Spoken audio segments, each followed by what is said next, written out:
against Democrats, fight against the witch hunt against President Trump. But once he became Speaker, he has become a man that none of us recognize.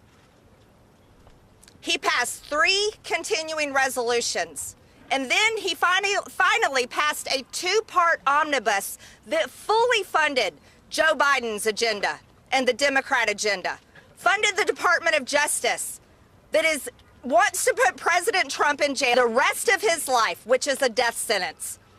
Mike Johnson fully funded the FBI, which raided Mar-a-Lago, and he gave him a brand new building as a gift.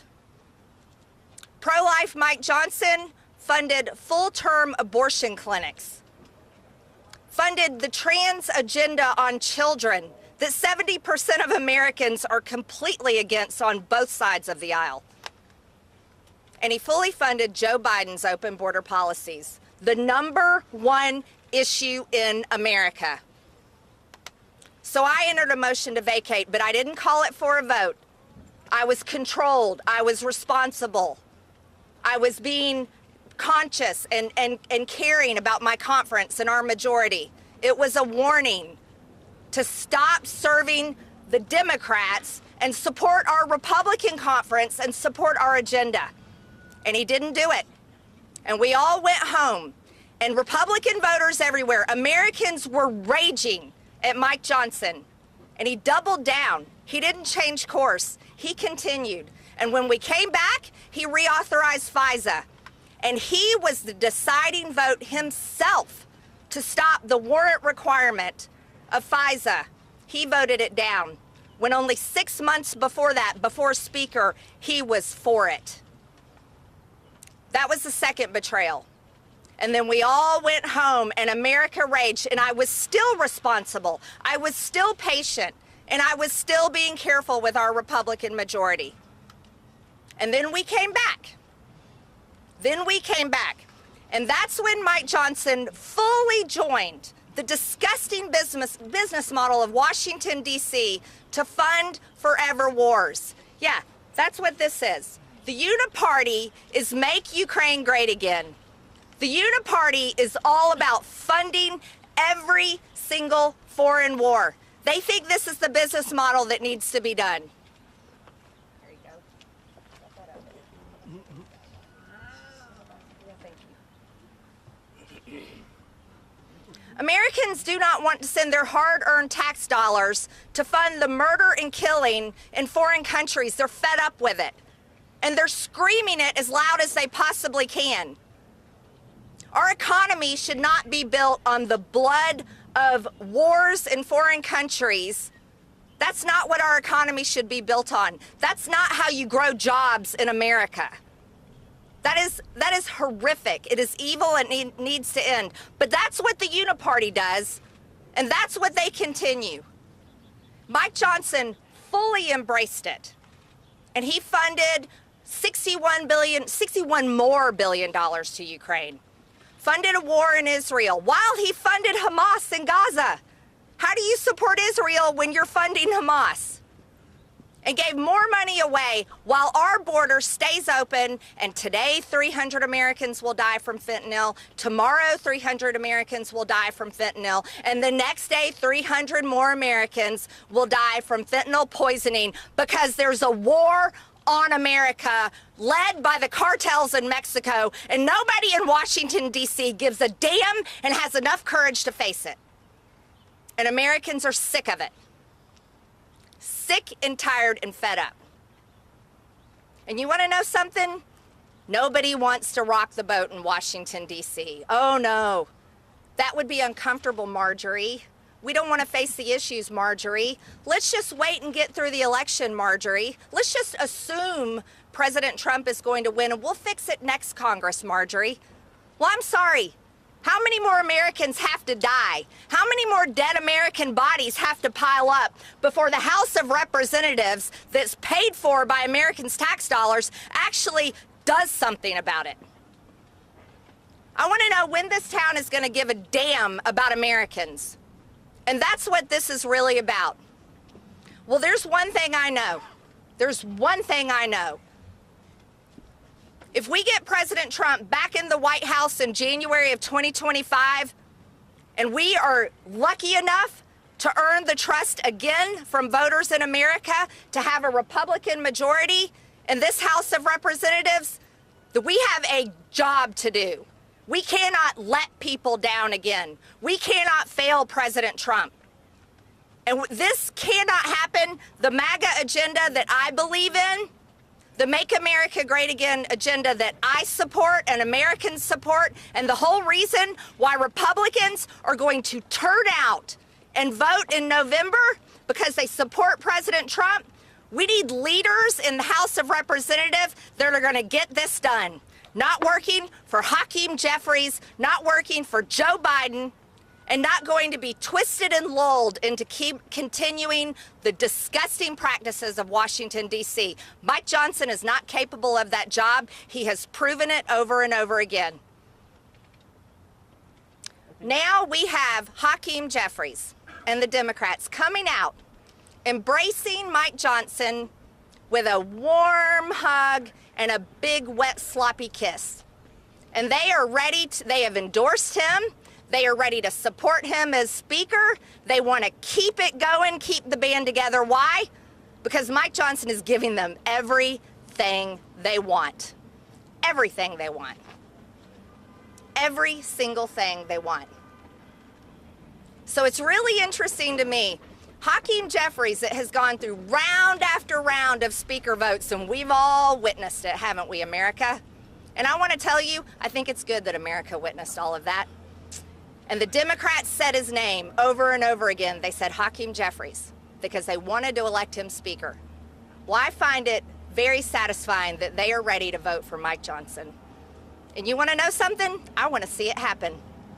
And I also want to see recorded votes. I think the American people, by the way, who I represent, I think the American people need to see a recorded vote of does Congress, does the members of Congress support the uniparty? Is this what they support? I think every member of Congress needs to take that vote and let the chips fall where they may. And so next week, I am going to be calling this motion to vacate. Absolutely calling it.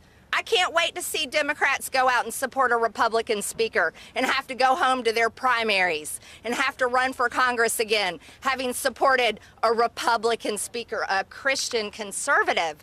I think that'll play well. I'm excited about it. And I also can't wait to see my Republican conference show their cards and show who we are, because voters deserve it. Is the Republican Party, have they finally learned their lesson? Have they finally heard the message from voters back at home? Are they willing to actually fight? Or are they going to just keep going along to get along? Because it's really easy to do that in Washington, D.C.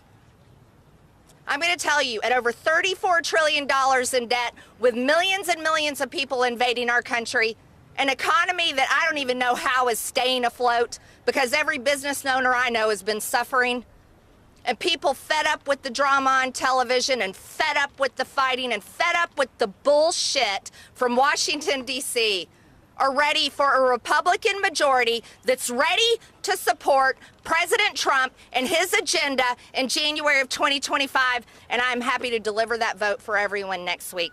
And at this time, I'd like to turn it over to my good friend and ally here, Thomas Massey, and he'll explain his thoughts on this. Thank you.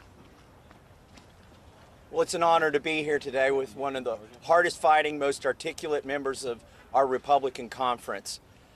I think she's gone about this in a very reasonable way. She's given the Speaker multiple chances to resign, to leave, and instead he's clinging to power by clinging to Democrats. What are the three betrayals that he's delivered to our party and to the country? Well, the first betrayal was the omnibus bill. You know, under Kevin McCarthy, we did 7 separate spending bills. And then when Mike Johnson took over, did we start working on the other 5? No. We threw the 7 in the trash. All the hard work that we had done, Mike Johnson disposed of and decided to do an omnibus bill. An omnibus bill that spends more than Nancy Pelosi's omnibus bill. An omnibus bill that builds the FBI a brand new building. Meanwhile, we're over here in our Judiciary Committee asking them for answers They mock us. They thumb their noses at us.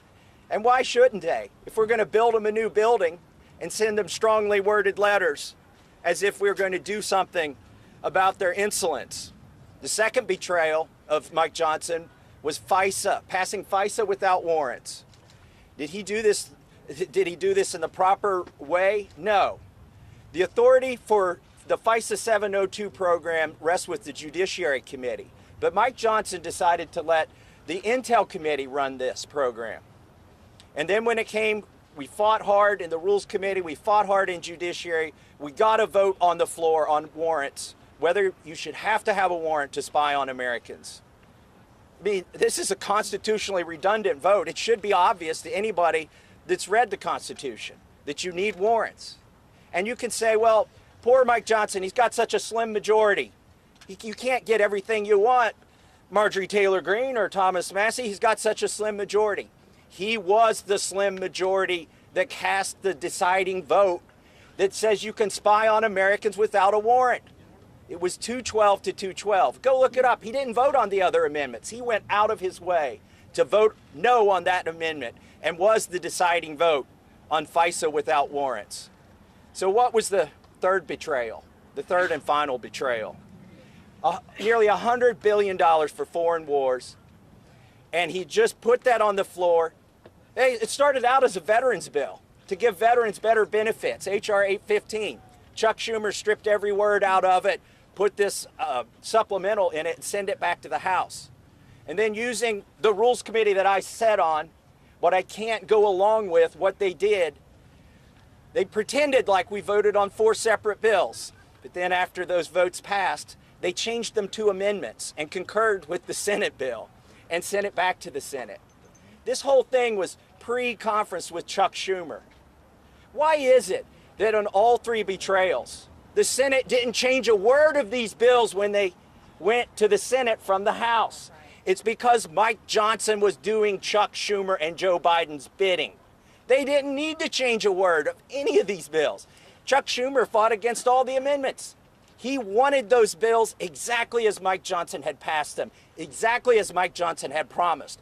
FISA without warrants, an omnibus with a new building for the FBI, and $100 billion of foreign aid with no border security in it. As Ms. Greene stated, our border is wide open.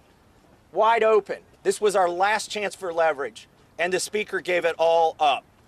Now, why would Hakeem Jeffries endorse a Republican Speaker? Aren't they arch rivals?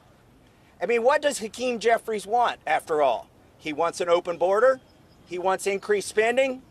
He wants to take back the majority. And most of all, he and the Democrat conference here want President Trump to lose.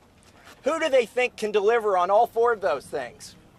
Mike Johnson will deliver these things for them. Increased spending, open borders, a loss of our majority, and a loss for President Trump.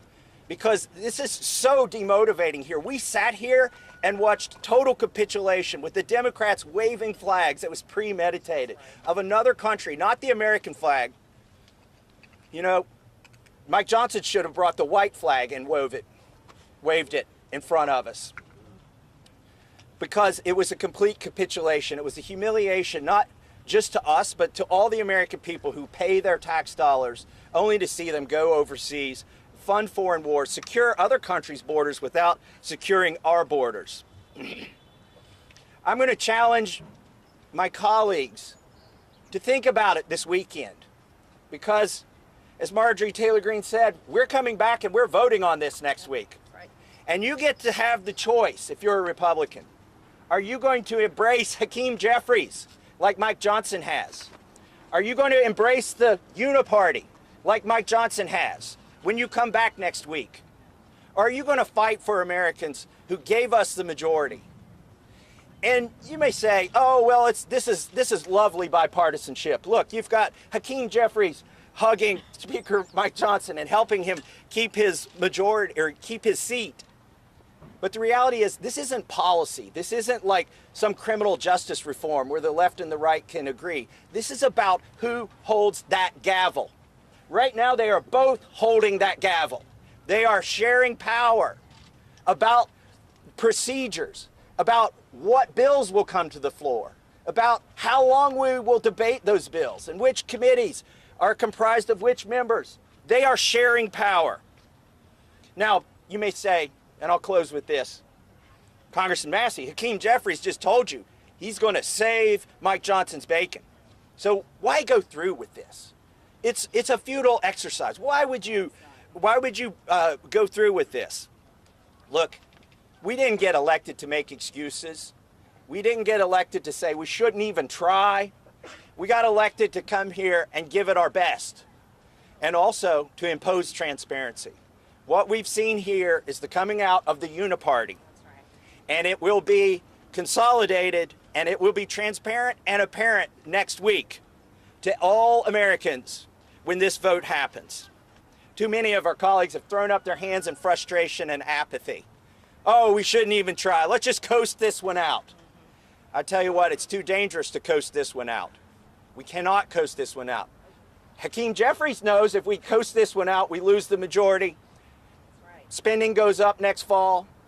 He knows the border will stay open, and he knows this is going to demotivate our voters because if we've given up, why should they try?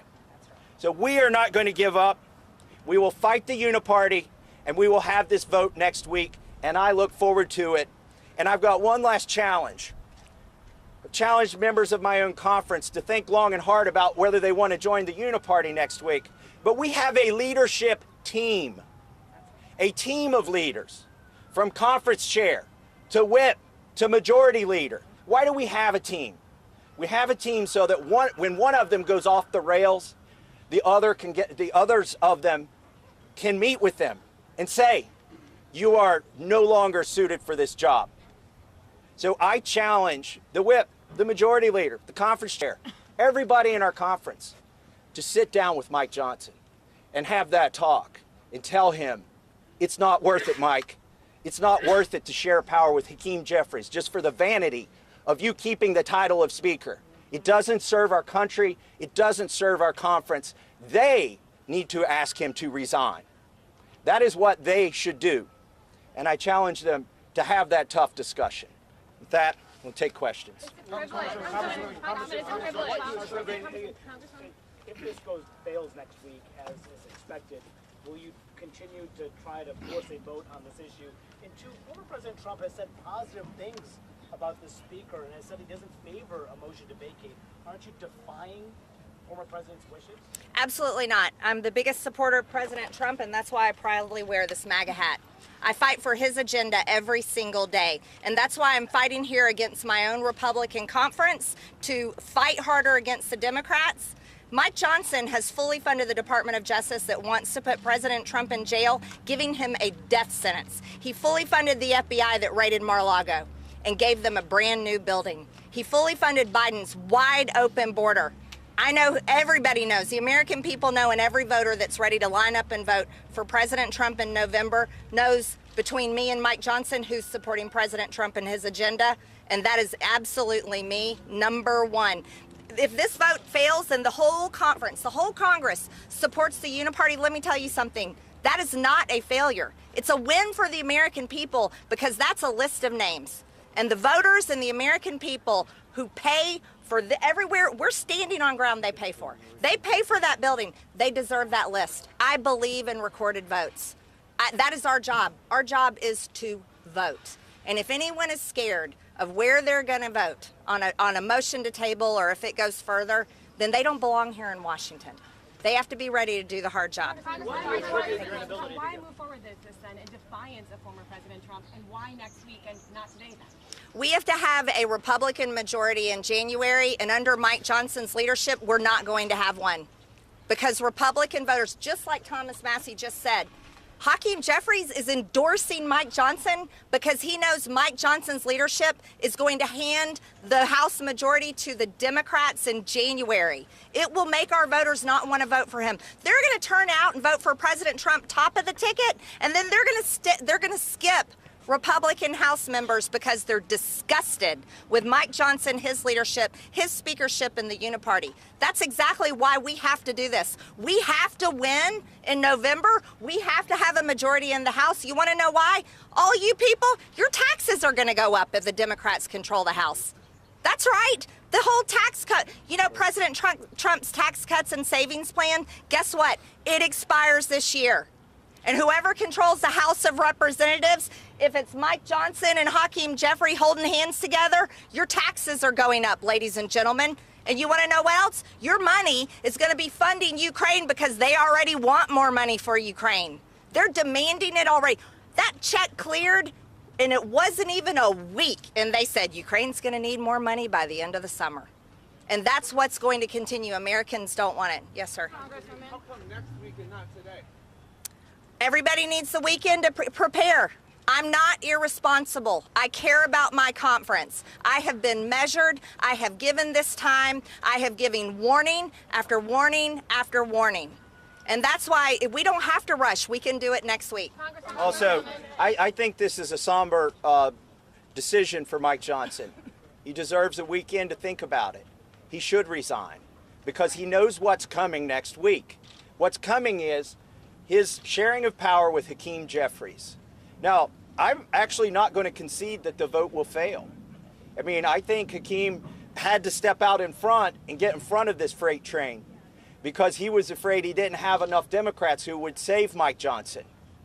I don't think it's something he wanted to do because now it's going to happen. He is going to embrace Mike Johnson, and the question is, will there be enough Democrats to overcome the Republicans who come to their senses this weekend? They've got a weekend to think about it, but more importantly, Mike Johnson has a weekend to think about it. How do you respond, Congresswoman, if this resolution is tabled on Monday? Will you continue to force votes on it? I haven't made a decision on that yet. Congresswoman, how do you respond to Speaker Johnson, who just last night said you are not a serious lawmaker? And if not Speaker Johnson, then who should be holding that gavel? I'm not into personal attacks. That's not why I'm doing this. This has nothing to do with Mike Johnson as a person. But this is about his job performance, and I believe in accountability. I voted for Mike Johnson as Speaker. And every single day when I'm out and about talking to folks in my district or I'm traveling across the country, the one phrase I hear over and over again is keep fighting, keep fighting. They do not want us to back down. They do not want us to just put it in cruise control and go along to get along. And that is what that is. That's exactly what that is. That is full surrender to the very agenda that voters all over America said enough. And in 2022, they gave us the majority to stop the Democrat agenda. So I'm not going to surrender. And as Thomas Massey said, when they were waving the Ukraine flag on the United States House of Representatives floor, that is complete surrender. Doing nothing for our border, but securing the border of foreign countries and continuing to fund the slaughter and the battlefields and the bombs and the horrific injuries and wiping out a full generation of Ukrainian men that will leave women as widows, children as orphans. I'm sorry, the American people don't want to pay for that. If that's what Mike Johnson is for. That we have people. Yeah, go ahead. So that charge is leveled from Mike Johnson against Marjorie Taylor Greene. You're saying that he said she's not a serious lawmaker? Is that right? In an interview last night. Okay, in an interview last night. She's the most serious representative up here. If you listen to the speech that she just gave, she captured exactly what Republicans back home are thinking. They are tired of this swamp. And what does it mean to Speaker Mike Johnson to be a serious lawmaker? Well, I think it means something different now than it meant 6 months ago or a year ago when he was a rank and file member. Because now to him, being a serious lawmaker means betraying our conference. It means going with the majority of the Democrats and abandoning a majority of Republicans. I don't think that's a serious speaker. I also don't think it's a serious constitutionalist to cast the deciding vote on whether you need a warrant to spy on Americans and getting rid of the warrant provision. So I think he needs to look in a mirror before he criticizes Ms. Marjorie Taylor Greene. Yes, sir. Given the speaker's capitulation recently, ramming through Joe Biden's agenda while betraying constituents, would there be a difference between Hakeem Jeffries as Speaker Mike Johnson speaker? Well, you clearly listen to people more than this town. That's exactly what people are saying everywhere. It's all over the internet and comments. It's being said in coffee shops. It's being said, you go to the town square, that's what people are talking about. They're saying, what is the difference? What is the difference between Mike Johnson and Hakeem Jeffries? People are saying that they see no difference. There is no difference because Mike Johnson is sharing the gavel. They're holding it together. And Mike Johnson is not fighting. He's giving Hakeem Jeffries full power. That's why Hakeem Jeffries has given him the biggest endorsement of his lifetime. And that is the last thing that the American people wanted to see. It took weeks. By the way, just Yeah, go ahead. on that point about sharing power, it wasn't just Hakeem Jeffries who endorsed Mike Johnson. It was their whip, That's right. and it was their caucus chair. That's right. Their entire leadership team plans on getting a promotion in January thanks to Mike Johnson. Where is our leadership team? They need to be as united as Hakeem's team is, and they need to surround Mike Johnson and say, Mike, it's time to leave. Congresswoman, So yesterday, thank you. Congresswoman, last time it took weeks for you all to coalesce around the speaker to even get somebody who wanted to be speaker. So who do you have in mind this time around to prevent Congress from shutting down and not doing its work again? I'm not naming names, but I think we have people that are capable. Anybody that's willing to fight for our agenda. Anyone that refuses to share the power with Hakeem Jeffries. That's something that we're capable of doing if we decide to do it. This Republican conference can do it. I have watched us do great things.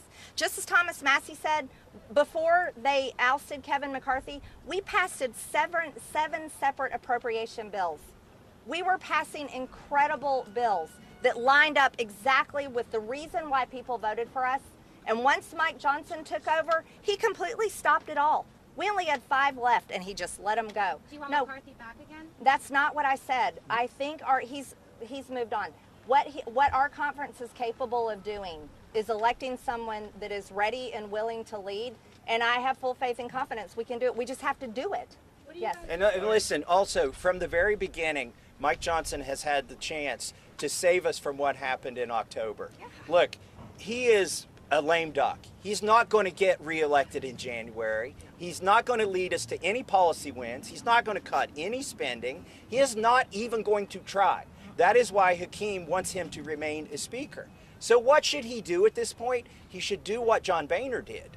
Do you remember when John Boehner left? He gave us notice, and instead of not having a speaker, we allowed him to remain speaker while we did, as an extracurricular activity, elect another speaker.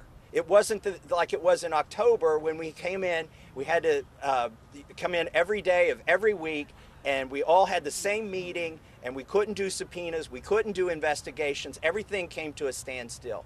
Mike Johnson alone can save us from that ultimate outcome if he would step down, but announce that he's stepping down 10 weeks from now and give us time and allow us to still function as a conference. And that's why Marjorie put this bill in the hopper. That's right. That's why we've collected co-sponsors, and that's why we're giving him one more weekend to think about it. I know you're not going to name That's So yesterday, Watley was here kind of making the pitch that doing this so close to election would not be good for Republicans. Are you worried about kind of what Julie was saying about doing this so close to an election? It took 3 weeks last time, that this could hurt Republicans come November? No, we're not going to have a House majority if we keep Mike Johnson. And It's just not going to happen. Here's the other thing. This is May 1st. This is May 1st. We have all the way until November. We are going to win the House majority when we prove to our voters we're worth voting for. That's the most important thing that we can do. President Trump, listen, let's say Mike Johnson stays speaker, and if the only way that we will get the House majority in November is because President Trump drags everybody across the line. And that could happen. But the reality is, if people are going to cast their vote based on this uniparty garbage right here, they're just going to vote for the Democrats. Because like this man said, everyone's saying, what's the difference? There is no difference. let me take Carrie. Okay, just to be sure, I get that you don't want to name names as far as you're thinking about right now, but the fact of the matter is, you have Mike Johnson because Republicans didn't even have a group of names to begin with. So do you have some sort of short list in mind right now? Are you kind of mulling names? Do you have at least a group of people that you're sort of thinking about? Well, let's be honest. We have Mike Johnson because nobody hated Mike Johnson. Okay? There was nothing in his prior life, or political or private, that qualified him for this job. He is a lost ball in tall weeds. He is unequipped to negotiate with Chuck Schumer. And a lot of people have ideas about why he's betrayed us. I think it's just pretty simple. He's over his head. And so I would say there are at least a dozen members of our conference who either politically or privately have done things in their life that qualify them to lead. And I'd be willing to consider any of them. And we don't have a list. What do you say to Republicans who are saying that you guys are playing into the hands of Democrats, that this will cause chaos and disunity, and that they essentially released this statement to provoke you to do exactly what That little narrative that you echoed is a lie, and that comes from the Republican establishment. That Republican voters are ready to take a sledgehammer to and destroy. They're fed up with it. You want to know why? That's bullshit. It just is. Congresswoman. Yes. Congresswoman. A few weeks ago, Congressman Gosar said that he would support the motion to vacate. He's not here today. Do you still have his support? Oh yeah, absolutely. He just had another thing he had to attend to. Yeah, absolutely. You defended this motion to vacate, saying that you're respecting the conference by holding this back. But how do you explain, it took 3 weeks to elect Mike Johnson Speaker. How do you explain risking another leadership crisis and throwing the House? I think that's the same question that we've answered about 4 times now. Do you have a different question? That, by the way, I'll answer this again, even though it's been asked. Yeah. This is the time to clean house. Right. Not in October, not in September. Absolutely. When he betrays us with another CR. That's right. or an increase, another omnibus. Now is the time to clean house. There is time. I mean, we're not even done with primaries yet. People aren't focused right now on their general elections. They're still trying to win their primaries. This is when we should take out the garbage, take out the trash, solve these problems that we have so that we can be a united conference, so that we can have somebody in the speaker's chair who actually has a credible chance of winning speaker in January. Look, Hakeem and his cohorts and colleagues may bail out Mike Johnson next week. That remains to be seen, whether it's a bluff or not. But we know they're not going to vote for him in January. No. And we know that Mike Johnson can't get a majority of Republicans in January. Even our colleagues who aren't co-sponsors of this have privately admitted there is no way in hell they're going to vote for Mike Johnson to be Speaker in January. And so that's why we need to handle it now, put somebody in that seat who can lead our conference and present a united front to Republicans who are going to go vote in November. Are either of you considering running for Speaker? Everybody, we're going to end the press conference. What I'm calling on is, like my colleague here said, Mike Johnson can do some really, he can pray about it, think about it all weekend, do the right thing, and resign, giving our conference time to elect a new leader, a new Speaker of the House. He should reject the endorsement of Hakeem Jeffries and the entire Democrat leadership team. That is not an endorsement that any Republican speaker should ever want or embrace. And this vote will be called next week, and I would just want to urge all our colleagues to prepare for it. It's the right thing to do for America. It's time to clean house and get our conference in order and get ready to support President Trump's agenda. God willing, he wins in November, and we take back full power here in Washington in January. Thank you very much, everyone. What day next week? Will you mature the motion today?